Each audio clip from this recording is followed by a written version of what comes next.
thing, but this is entitled Treehouse. Did you ever know anyone that lived in a tree? There are people that do that build houses and so forth and live in trees. There are, of course, some that do. People as well as animals and birds inhabit trees, or at least rest in their shade. To that squirrel, bird, or random human living on the edge, that tree is home. His house, the place he goes when his daily adventuring is done. All the trees nearby him make up his neighborhood. Picture your neighborhood and the house where you live. Do you like your house and your neighbors? That's debatable sometimes. Do you have a daily routine you are used to doing because of where you live? Do you have friends that come to visit?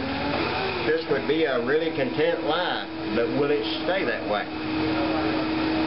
What if that life were disrupted? What if all you knew and understood were ripped up and hauled away without warning? The very house you live in is hit by a wrecking ball. Barely you and your family escape the remains of the house to nearly be run over by a bulldozer pushing up the street, while further down another house, your friends, is mashed and not everyone got out safely. By the end of the day, all the wood from all the houses in your neighborhood is ground up into bits to become paper for those that don't care about others. The remaining unusable parts of the house and street are piled up to create a toxic wasteland. What would you do and where would you go? Would anyone care about you, the rest of your friends, family, or anyone else and offer to help? Do we know? What we do know is that trees, home to millions of animals and few random humans, the same trees that put oxygen back into the air, are being ground to bits and turned into paper for people that don't care.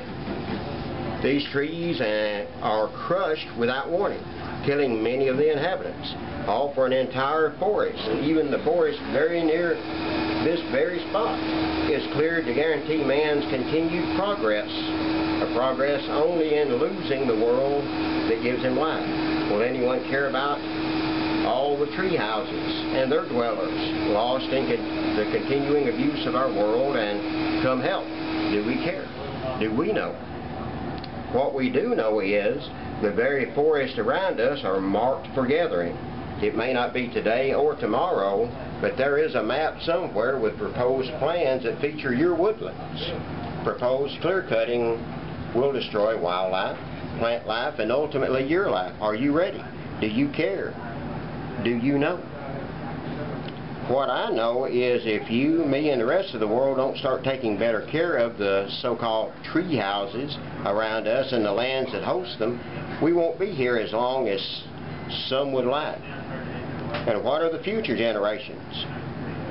Take your grandkids to a tree museum if life still exists. Look at pictures of what was instead of walking out and connecting with what is. At what point do we clear-cut our entire way of life so that no one can survive? That day is a valid possibility. But by your doing the right thing, you can stop it and educate others to do the right things also. It is in your hands. How will you deal with it? Do we know? Thank you. Bruce Atnip.